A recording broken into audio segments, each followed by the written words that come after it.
ये तस्वीरें देखी आपने, जाहिर सी बात है इन तस्वीरों को देखने के बाद आपका भी खून खौल रहा होगा, आपका गुस्सा भी 7वें आसमान पर पहुंच चुका होगा। शायद आपका मन भी व्याकुल हो उठा होगा, आपके जहन में भी तमाम तरह के सवालात होंगे। मसलन, आखिर इस महिला के साथ हो क्या रहा है, आखिर इस महिला की गलती क्या है, आखिर हम किस समाज में रहते हैं, आखिर हम किस सदी के लोग हैं, हम इतने बुरे कैसे हो सकते हैं। तो समाज और सदी से जुड़े तमाम तरीके के सवालात हम आपसे भी करेंगे, लेकिन उससे पहले आप ये पूरा वाकया समझ लीजिए। दरअसल ये पूरा मामला बिहार के दरभंगा जिले के घनश्यामपुर का है, जहां पर एक महिला के साथ बदसलूकी हुई। और अगर आप इस पूरी खबर की तह तक जाना चाहते हैं तो वो भी हम आपको बताते हैं। दरअसल एक छोटी सी लव स्टोरी थी ये, जी हाँ, छोटी सी प्रेम कहानी जो काफ़ी खूबसूरत भी हो सकती थी, लेकिन अफसोस ये खौफनाक हो गई। जी हाँ, एक लड़के और लड़की ने भाग की शादी की। भाग की शादी क्यों की होगी ये भी आप बखूबी समझते हैं। घर, परिवार, समाज का डर, समाज का खौफ, जिसकी वजह से इस प्रेमी जोड़े को भागना पड़ गया। तो 13 नवंबर की ये घटना है। 13 नवंबर वो तारीख जब ये प्रेमी जोड़ा शादी के लिए अपने घर को छोड़ने के लिए विवश हो गया, मजबूर हो गया।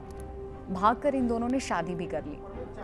और उसके बाद 14 तारीख को, 14 नवंबर को, जी हाँ, दिवाली को इस प्रेमी जोड़े ने, जब वो शादीशुदा जोड़ा बन गया, तो उसने अपनी तस्वीरें कुछ सोशल मीडिया पर पोस्ट कर दी। फिर क्या था, समाज के कुछ ठेकेदारों को ये तस्वीर इतनी खटक गई, इतनी बुरी लग गई कि वो सीधे सीधे, जी हाँ, लड़की के परिवार वाले सीधे सीधे परिवार पहुंच गए, लड़की के परिवार वाले लड़के के घर। और वहां जाकर क्या कुछ हुआ वो भी हम आपको बताएंगे।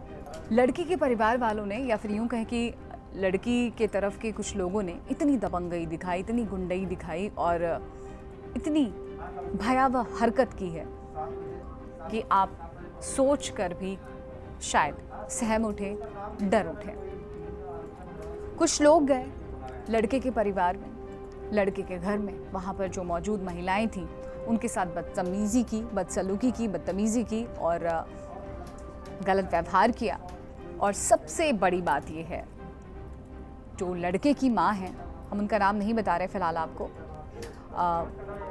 हालांकि ये पूरी खबर, ये पूरी तस्वीरें सोशल मीडिया पर काफ़ी तेज़ी से वायरल हो रही हैं, क्योंकि कुछ सलूक ही ऐसा किया है समाज के कुछ ठेकेदारों ने। उन्होंने लड़के की माँ के साथ वो सलूक किया है जिसे जानकर आप भी शायद सिहर उठें। लड़के की माँ को अर्धनग्न किया गया, उनके साथ मारपीट की गई, और तो और इतने से भी जब उनका जी नहीं भरा, मन नहीं भरा, तो उनके बाल काटे गए। एक महादलित बुजुर्ग के हाथों उसकी मांग भरवाई गई। जी हाँ, शादी करवा दी गई एक शादीशुदा महिला की, जो कि एक बेटे की माँ भी है।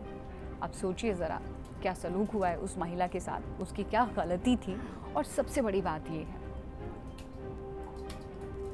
लोग क्यों चुप बैठे थे, इसके बारे में भी हम आगे सवाल जवाब करेंगे। सबसे पहले हम चाहते हैं कि आप उस पीड़ित महिला के दर्द को सुने, समझें, उसकी तकलीफ को समझने की कोशिश करें, और साथ ही साथ जो इलाके के लोग हैं उनका क्या कहना है इस पूरे मामले पर। सुनिए सर। काल्हि खन आबि कऽ हमरा मारपीट, ओहि दिनसँ ओ सूचना दै छलै हमरा से लड़का लड़की कतऽ गेल ताकि कऽ दियौ।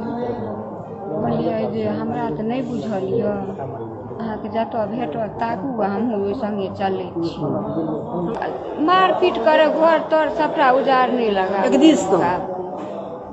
हमरा साथ, हमरा घींच के लए गेल, हमरा अपना अंगना से घींच के लए गेल, वो अपना अंगना, वो अपना अंगना लए गेल, केस काटि देलक, मारलक, सब पुरुखे मारलक, सब हमार हाथ सब पकड़ के कैंची ला के केस सब सबटा काटि देलक, जबरदस्ती सिंदूर दे देलक। समरबा के बजा के किससे सिंदूर दिलवाया? हम नहीं चिन्हे छे, पुरुखे सिंदूर देलकी। अपन दिलके। अब माला क्या है? माला भी जबरदस्ती पे? हाँ जबरदस्ती हाथ हमरा पकड़ने या देखियो न वीडियो छै। कौन था हाथ पकड़े लिया आपका? पुरुखे सब हाथ पकड़ने, हम कन्या मनिया का माला चिन्हे छो, माला सहित पहिरा के सिंदूर दे देने। फिर आपका कपड़ा कौन नंग किया? सबटा पुरुखे सब केलो। लड़की हमरा पैसा या आधार कार्ड ले ले छी निकाल के, जीवो तोरे संग मरबो तोरे संग। लड़का बस से कूद गेले, ओ लड़की ओकरा साथे कूद गेले आ सिंदूर दल के हाथ के हमरा सिंदूर दे दिए। हमरा माय बाप छूट के नहीं है, हम तोरे से बियाह करबो। तहन लड़का बियाह केलके, तहन फोटो भेजलके, ई सब कह के केस कए देलियो। हम लड़का के मंगवा दितिए, जा निकल के हम केस कए देलिए। हां तहन ओकरा बलात्कार में फंसाइबते कि कै में फंसाइबते। तहन कहलके ठीक छै, तहन शादी वाला फोटो भेज दही। शादी वाला फोटो आवे के साथ ई पूरा हड़ताल मचा देलकै। ओकरा मम्मी के पकड़ के खींच के ले गेलै बेनंगन क्या कर। ओ दिलीप बाबा कहे, दिलीप जे हम एखन चढ़ जाइयो देह पर, त आब की करबू? बेनंगन बाल कटा के चमार के साथ शादी करा देलकै, माला डाले देलकै। ओ चमार के हम नहीं डालबो, ओकरा हाथ पकड़ के कहलकै ना कर डाल, ना कर सिंदूर दही। तहन सिंदूर दिलकै पूरा। ई सबटा बेनंगन क्या कर, पूरा बेनंगन क्या कर सबटा फोटो ले लेके आ फेसबुक पर डाल देलकै। एहन या लड़का लड़की के शादी कतऽ नहीं होइ छै। एहि गाँव में एक साल में 5 गो लड़की जाइ छै, एकटा मोछ वाला के बेटी सब। ई जे अच्छा ई घर हुनके छियै ना? हां सब तोड़ देलकै, एल्बेस्टर चौकी। अच्छा हिनकर लड़का के पिताजी कहाँ छथिन?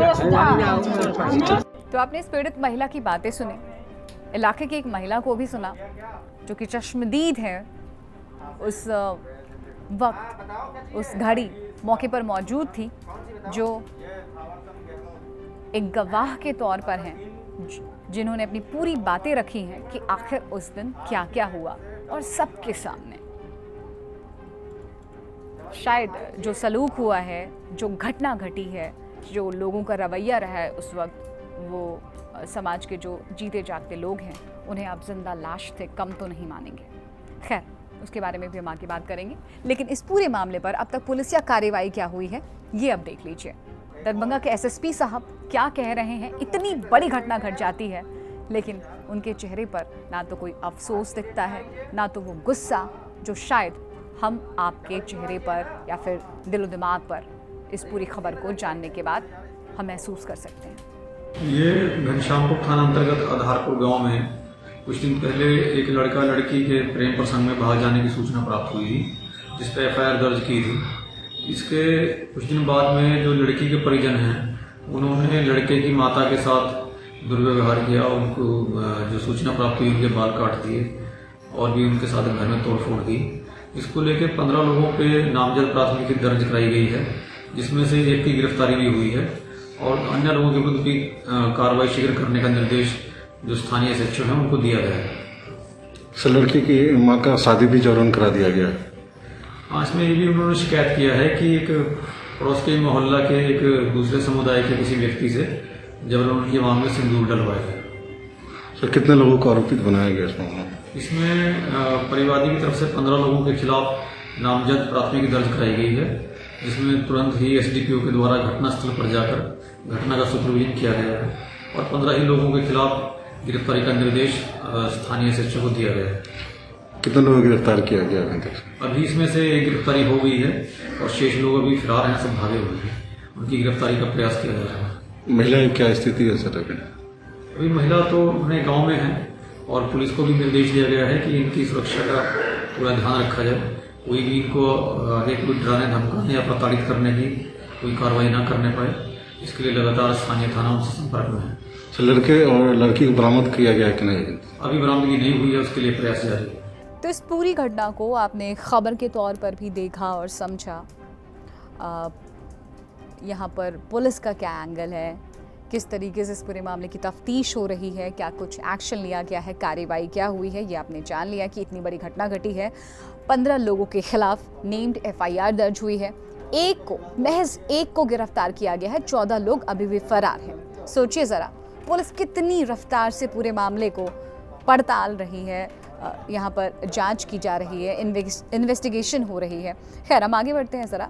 अब ज़रा पॉलिटिकल एंगल भी देख लेते हैं, क्योंकि बिहार में जब एक पत्ता भी हिलता है ना, तो उस पर भी सियासत होती है। तो चलिए देखते हैं कि अब इस मसले पर किस तरीके से सियासत शुरू हुई है या फिर विपक्ष ने सवाल उठाना शुरू कर दिया है। बात करते हैं नेता प्रतिपक्ष तेजस्वी यादव की। तेजस्वी ने फौरन इस मामले पर ट्वीट किया है और राज्य सरकार को घेरने की कोशिश की है।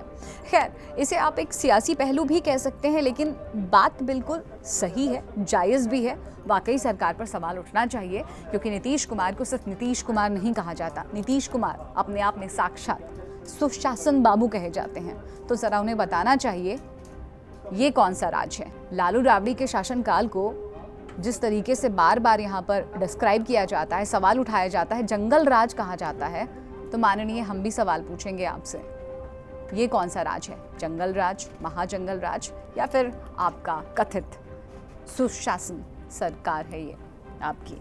खैर, तेजस्वी के ट्वीट की बात करें तो तेजस्वी ने यहाँ पर कुछ कड़े शब्दों का इस्तेमाल करते हुए सरकार को घेरने की पूरी कोशिश की है।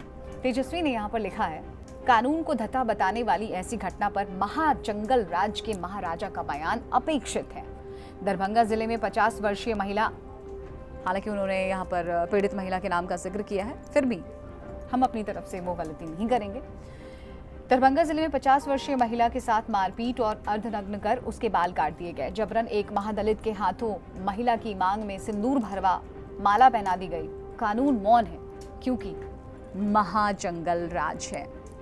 तो ये था तेजस्वी का कटाक्ष मौजूदा सरकार पर, राज्य सरकार पर, नीतीश सरकार पर, डबल इंजन की सरकार पर। और उससे भी बड़ी बात ये है कि अभी अभी हमें हमारे राज्य को एक मुख्यमंत्री और दो उप मुख्यमंत्री मिले हैं, जिसमें से उप मुख्यमंत्री जो हैं वो एक महिला है।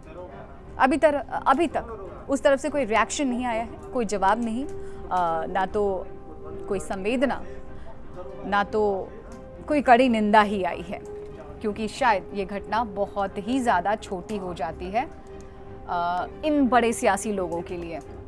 तो सवाल उठना लाजमी भी है। जो अभी हमने रेणु देवी की बात की है, उप मुख्यमंत्री रेणु देवी की बात की है, पंचायती राज, पिछड़ा, अति पिछड़ा कल्याण और उद्योग विभाग की मंत्री है रेणु देवी।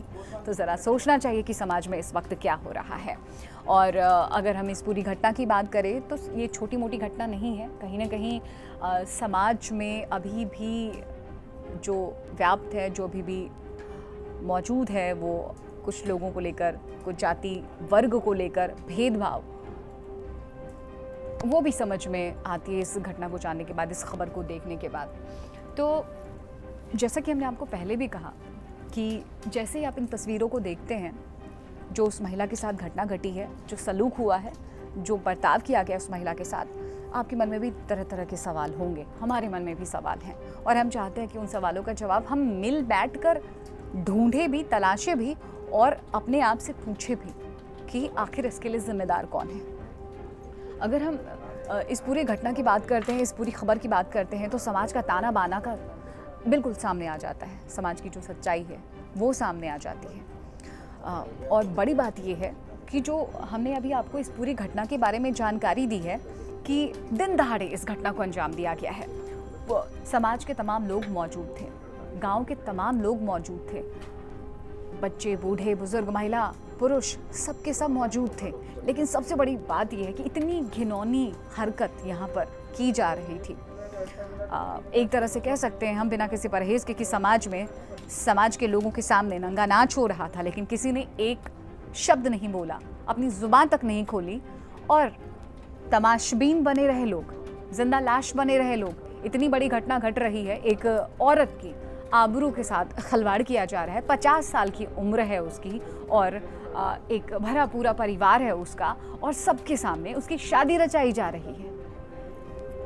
बात सिर्फ एक महिला की नहीं, हम उस बुजुर्ग की भी बात करेंगे, उस महादलित पुरुष की भी बात करेंगे। कहीं ना कहीं उसके साथ भी अन्याय ही हुआ है, उसके साथ भी बदसलूकी ही हुई है। लेकिन सबसे बड़ा सवाल ये है कि अगर हम पूछते हैं कि हम किस समाज में हैं, हम किस सदी में जी रहे हैं, तो वो सवाल हमें खुद से भी पूछना चाहिए।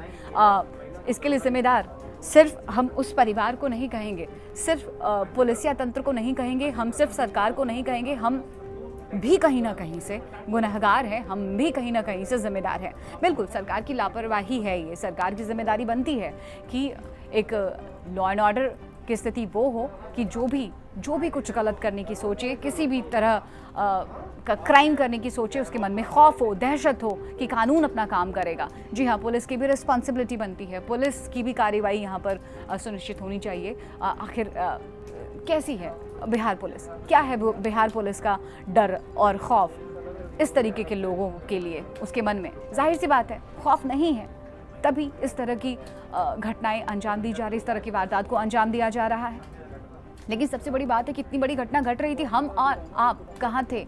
समाज में जो मौजूद उस वक्त लोग थे, जिनका फ़ोन काम कर रहा था, जो सोशल मीडिया पर इन तस्वीरों को पोस्ट कर सकते हैं, वायरल कर सकते हैं, क्या उनका फ़ोन 100 नंबर डायल नहीं कर सकता था? पुलिस को इत्तला नहीं किया जा सकता था? क्या वहाँ पर मौजूद लोग पुलिस का सहारा नहीं ले सकते थे? किसी ने वहाँ पर इस पूरी घटना को लेकर उफ तक नहीं की। बस यहाँ पर सिर्फ और सिर्फ सोशल मीडिया पर बड़ी बड़ी बातें लिख दी जाती हैं, आवाज़ बुलंद कर दी जाती है। लेकिन जहाँ पर ये शब्द निकलने चाहिए, जहाँ पर लोगों को अपनी आवाज़ बुलंद करनी चाहिए, जहाँ पर सोशल मीडिया का इस्तेमाल करना चाहिए, ज़रूरी नहीं है कि ये सोशल मीडिया का इस्तेमाल ये इस इंसिडेंट के बाद ही किया जाए। तस्वीरों को, वीडियोज़ को वायरल करने के लिए, पोस्ट करने के लिए, शेयर करने के लिए, एक दूसरे तक भेजने के लिए नहीं, उस फ़ोन का इस्तेमाल पुलिस को भी सूचित करने के लिए किया जा सकता था। अफसोस वो हुआ नहीं। तो जिम्मेदारियां कईयों की बनती है, सरकार की बनती है, प्रशासन की बनती है, समाज की भी बनती है, जिसका हिस्सा हम और आप सब हैं। अब आपने ये खबर जान ली है तो जाहिर सी बात है आपके मन में भी बहुत तरह की चीज़ें चल रही होंगी, बहुत तरह की बातें होंगी, बहुत तरह के सवालात होंगे। हो सकता है कि आप भी इस घटना से खुद को रिलेट कर रहे होंगे या फिर आसपास के बाशिंदे होंगे। हम चाहते हैं कि आप भी अपनी राय को कमेंट सेक्शन में जाकर ज़रूर रखें, अपनी बातों को रखें। यहाँ पर बिहार सरकार की जो जिम्मेदारी बनती है उसके बारे में भी लिखें, और आप क्या सोचते हैं बिहार पुलिस के रवैये के बारे में, ये भी आपको खुल करके रखना चाहिए। और हाँ, समाज के हैं लोग हम, तो समाज की जिम्मेदारी भी सुनिश्चित होनी चाहिए या नहीं होनी चाहिए, आपकी क्या राय है? हमारे साथ अपनी बातों को ज़रूर शेयर करें। Thank you.